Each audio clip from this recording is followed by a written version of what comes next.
There's a misconception that we don't exist, that somehow our ability to excel at the highest level of our industry is limited, that overcoming barriers as a woman of color would be insurmountable. But what would happen if we decided to venture out on our own despite everything we're up against? I'll tell you. Welcome to the Black Girls Consult 2 podcast. I'm your host, Dr. Angelina Davis, a healthcare consultant, consulting coach, high performance fanatic, wife, and proud girl mom. I help transform female professionals into thriving solo consultants. And just like you, I'm wearing all the hats and doing all the things. So this podcast is to empower the busy female professional to move past fear to start and grow a successful consulting business, despite the obstacles you may encounter. We'll dive deep into consulting practice, business strategy, mindset, and more. So grab your cup of coffee or tea if that's your thing, and let's get started.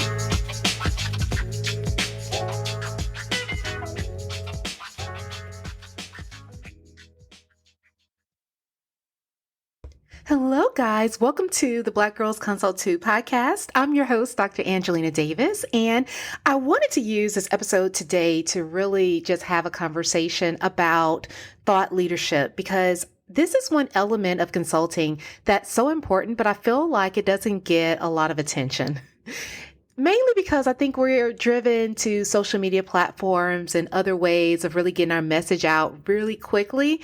And that can lead us to really get into this whole content creation web or circle where we're constantly spinning our wheels, trying to figure out what is going to resonate on that particular platform, whether it's LinkedIn or Instagram or Facebook, whatever you may choose to be on, if you're on social media, or maybe you are trying to, kind of really keep your YouTube channel full of high level content and your blog very relevant. All of those things take a lot of energy and take a lot of time.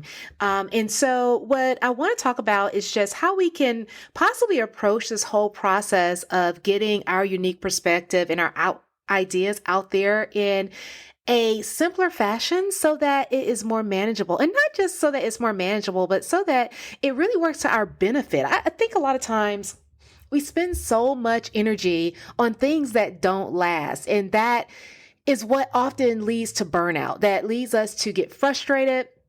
It causes us to not really have as great of an impact as we want to have. And then oftentimes we throw in the towel long before we're getting to the point where we're truly having difficulty or failing. And that's because we feel as if we're not really gaining traction, or maybe our message is not resonating. But part of that reason is because you're at a point as a consultant really journeying into an area where you are seen as an expert in your industry, in your space. I know most people feel very uncomfortable when I use that term expert, because you'll hear people that may say that you don't have to be an expert to be a consultant, and there's nothing that you have to do, right? You always have a choice.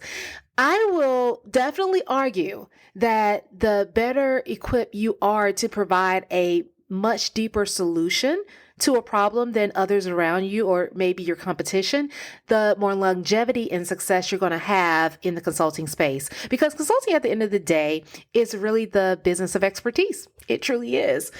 So, we have to think that way. And part of being an expert, part of building, your brand as an expert in your space is going to be really creating thought leadership content.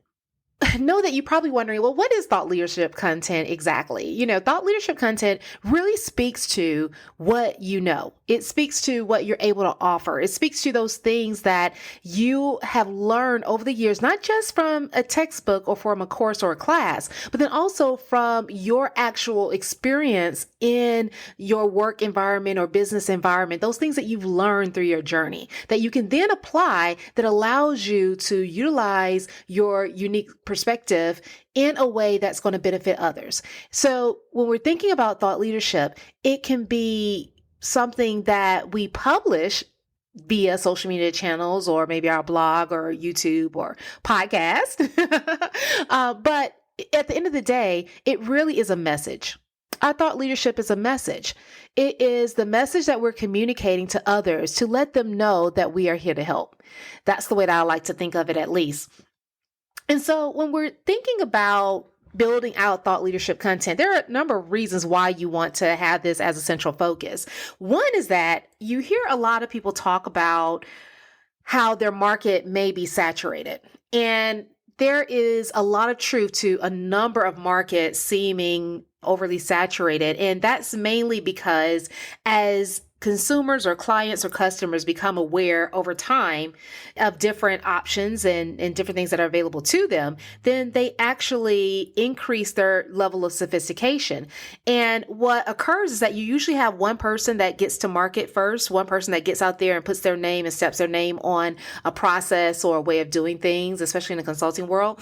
And they are pretty much the ones that have the easiest route, right? Because it's completely new, no one to compete against them. And so they are just winning the game. This is kind of like, someone like Tesla, when we think about it in the automobile industry, because Tesla, when it came to market, it was the only electric car, at least that I knew of.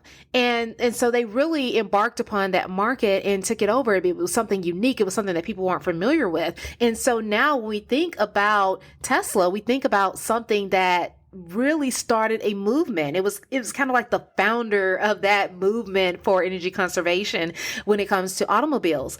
And so that is the same way it feels like to be the first to market in a particular area.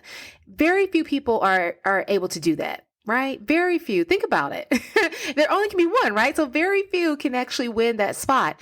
Usually we find ourselves at a higher level of sophistication where other people have entered into the marketplace and they're putting out messages that are going to either amplify the claim or give a specific framework or way of doing things. It's going to, kind of keep continuing to elevate how the solution is being positioned until you get to really the highest point at which there is saturation of the market. And then what has to happen is that you have to begin, at least according to Eugene Schwartz, you have to begin to appeal to that higher identity, to appeal to emotions and who people want to become, what they want to accomplish, right? And that's the piece that thought leadership content speaks to.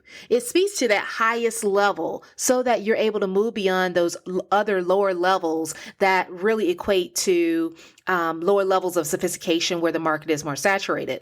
The more you're able to elevate your messaging, elevate your offering to really be at this point where you are able to not just provide a mechanism for how they are able to solve the problem, such as in your framework or a way to do that faster or quicker or cheaper. But then you're able to move beyond all of that and truly appeal to your client through an aspect of relationship and self-identity, self-actualization, then that is where you're able to gain the most traction that's going to last you, really a lifetime. So when we think about competition, thought leadership is the key to overcoming that. It truly is.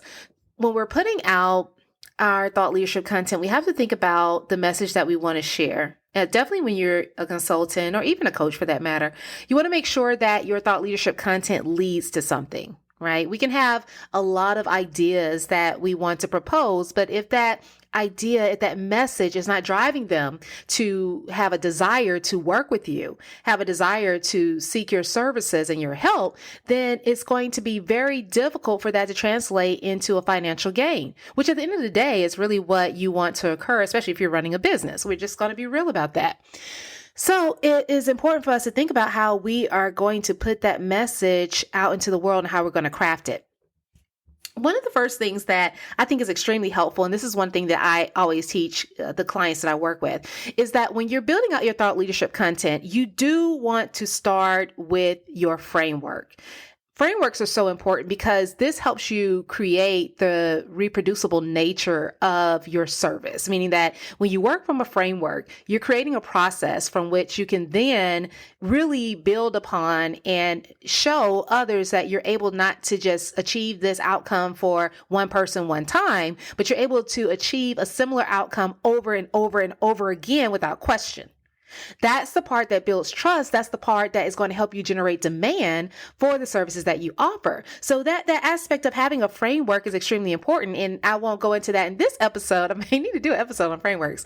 Now, definitely let me know if you want me to do an episode on frameworks. You can reach out to me on Instagram or LinkedIn, or even, kind of send an email on that one, because I love to know. But the key is that your framework is really what's going to help you focus on how you are going to sell your process, how you are going to work with others. And by having this framework in place, it's something that you can lean on that becomes your intellectual property and the thing that you're sharing with others in terms of a solution. And also, you have to keep in mind that once you have developed this framework, you've already elevated your level of sophistication, because you're moving from a level of, 1, 2 to roughly about 3 or so in this whole process. And so and there are 5 total levels. Kind of think about this as similar to the Maslow's hierarchy of needs. Think about that pyramid when you're kind of thinking through this process. But you're moving along this level of sophistication. So you're already elevating your messaging, right, by having that framework. But nowadays, many people have frameworks. They have frameworks that they utilize. Now, I will argue that most often we don't have a framework that is optimized and created to deliver the level of value that we need in order to easily generate sales and produce the outcome that is going to lead to greater business over time. But people will often have some aspect of a framework they've put together. So now you still have to elevate your messaging even further. And that's where we go from a point of just having the framework to being able to optimize our process to the point where you're able to really achieve an outcome quicker, faster, cheaper, etc. That's one of the reasons why I strongly believe in having the core offer, because there is an evolution that has to occur so that you're able to withstand any fluctuations in terms of market saturation and outlive those changes. When you're changing your offer around and you're not optimizing it, then you leave yourself vulnerable and open to competition being able to really step in your place and offer something that is far greater, because they've taken the time to make sure that they have, really ensured the best outcome and the best value for what they are offering. So there's something to be said for frameworks and for the core offer. But at the end of the day, it is really when your potential client can identify with you, when they can identify with your message, and they will do this through values. So you sharing your core values, you sharing your core beliefs, you really tying those core beliefs and values to your frameworks and your processes, and then showing them what they can aspire to at the end of the day when they accomplish their goal. And what happens is that people actually are moved by that thought leadership content to really focus on the potential that they have in their lives. That level of aspiration is what draws them forward, that draws them to you, that allows them to continue to move toward that goal. And then also allows your business to grow. Think about a number of the thought leaders that we have in our space. So, for instance, one that definitely comes to mind all of the time is someone like Seth Godin, right? Whenever we think about him and the works that he does in marketing, he's very open to sharing his thoughts, his ideas, his approach, the information that people need in order to really see their potential as it comes to growing their business when it comes to marketing.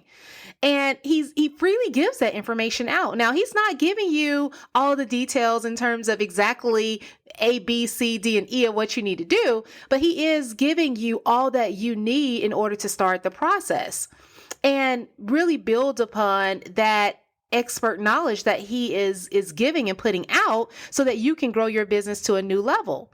So that is, that's very, very helpful. That's one of the ways that he has been able to really stand the test of time when you think about it, because he is constantly focusing on how he can show up, how he can deliver. And I've even heard that he has been extremely open to, really going on various platforms just to provide insight and to really share with others, because he is so passionate about that work.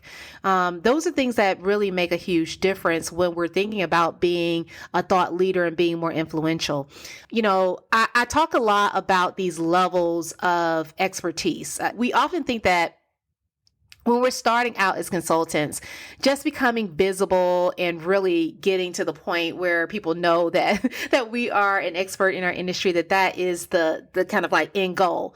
But it's not. When you really think about the consulting industry and really expert positioning, there are different levels to this journey. And going from being an invisible expert to being one that's visible, that is just the beginning. The people that we think about, like the Seth Godins and whatnot, they have become influential experts, meaning they're influential thought leaders. They're people who are able to influence others through their ideas. They motivate you to be better, to achieve more, to aspire to greater through their ideas, through their message. And what I want to encourage you to do is to think about how you can do the same. There is no difference in your ability to do so as opposed to some of the others that we see as thought leaders right now. You have the same capability, the same ability. I have the same ability. But those things take work, and we have to carve out time in order to be able to really get that work done. And it's hard to carve out that time because creativity doesn't come from an empty cup. We have to make sure that we're pouring into ourselves, that we're giving ourselves that space to think, to generate new ideas, to be creative, to really write, to explore, to study, to research. All those things are needed in order to gain a different perspective and to be able to share ideas that are truly new or really yields a desire to know more. Right? We have to give ourselves the space to be able to do that. And that is difficult when you're trying to run a business. I'm going to be honest. It's going to take some intentionality.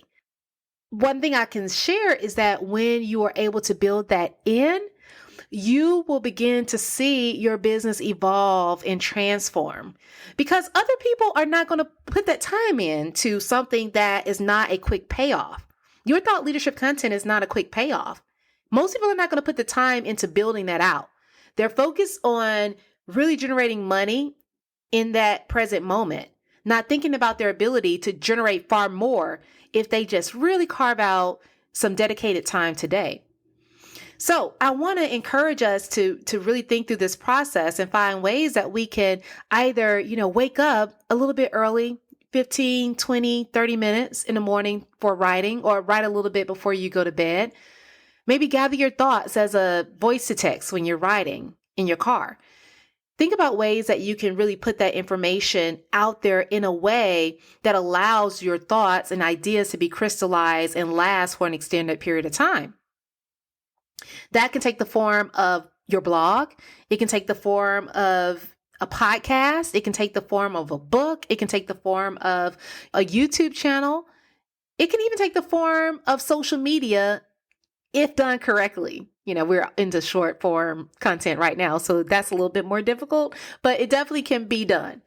So I want us to think about the importance of really building this presence, allowing our ideas to be known, and really sharing that content so that people look to you as that solution. They resonate with you, that you really give them that appeal and desire identity of what they want to achieve. Number one, is going to allow them to want to work with you, but then also it's going to spread your message even further. And when we think about growth, that's the end goal. It is to spread our message a lot farther so that we can help more and more people. If you're thinking about ways to build your thought leadership, I want to give you a couple of ways that you can do that. So you don't leave this episode thinking, that was a nice idea, but I really don't know how to implement it.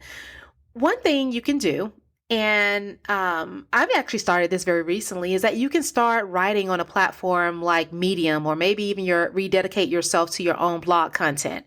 Don't make the challenge difficult. Really think about what you want to share and develop that thought leadership content over an extended period of time. Try not to put deadlines to it, per se. Maybe commit to working toward a higher goal daily or weekly. And what you'll find is that the more you dive into this process, the more often you're going to want to do it, the more committed you're going to be to really getting that message out there. There's something about starting the process that allows it to catch fire, that really moves you to do it more, that commits you to the process, right? And I always say that commitment requires consistency. So you commit to that process. Another way is to really begin to record your thoughts in those moments where you have a disagreement in what's being published or put out into the ecosystem or your space in your industry. And think about how your thoughts, your opinion, your viewpoint, your perspective differs. Share that. Someone needs to hear that. Someone needs to hear that you don't agree, because there's someone out there that's listening to what is being stated over and over again and feeling as if they have been left out. They're feeling as if they have no hope. They're looking for that ability to identify with someone, and they have not found that person to identify with yet. So use that as an opportunity to really allow your thoughts to gain traction and record those thoughts. Capture them in the moment. Think about how you can translate that, whether it's into an ebook or other type of work, writing, podcast, YouTube video, whatever it may be. The key is that you just have to put that information out. So thought leadership is not thought leadership in your head. It's not thought leadership in your head. You have to put it out. So those are just kind of 2 quick tips that I wanted to share with you, because I think we make it a lot harder than it needs to be to share this type of content, to put this type of information out there. And you want to do it in a way that it lasts. So although a lot of us may do live videos on LinkedIn, or we may do live videos on Instagram and other Facebook and other platforms, we're thinking, oh, I'm sharing my ideas, I'm sharing content. That is short-lived. That will not last. No one is going to pick up, a Facebook link 30, 40 years from now, likely, and find your video. That is highly unlikely, but someone will find your book. Someone will find your written work, your blog posts. Someone may even hear your audio recording. Those are things that will last. And I want us to focus more so on how we can build this lasting content, this lasting treasure of our ideas, our thoughts, and the knowledge that we're able to share. Because at the end of the day, this is what is going to allow you to stand out from your competition. It's going to allow you to grow and achieve longevity in your industry above all else. So, I hope that you found this episode helpful. I hope it just got your mind kind of like working and thinking about all the possibility. I've been just really on this whole focus in terms of thought leadership. I have something exciting I want to share very soon, but it just really has me focused on how I can get more information out into the world, not for the sake of just me being seen, but for the sake of helping so many others. In order for you to help others, in order for you to be of service at the level that you likely desire to be, you have to really share that information. You have to get it out there. You have to allow it to circulate. You have to allow it to catch fire. All right, guys. As always, if you enjoyed this episode, please share it with a friend, and definitely reach out, tag me on Instagram. I'd love to hear from you if you're a listener of the podcast. And until next time, take care. Thank you for tuning in to the Black Girls Consult 2 podcast. If you enjoyed today's episode, be sure to leave your review on Apple Podcasts, subscribe, and share it with a friend. We're on a mission to increase the success and longevity of women in consulting, and you can help us do that. Also, I love to hear from you, so let's connect at Dr. Angelina Davis on Instagram or LinkedIn. And don't forget to visit excelatconsulting.com for more information to support your consulting journey. Until next time, take care.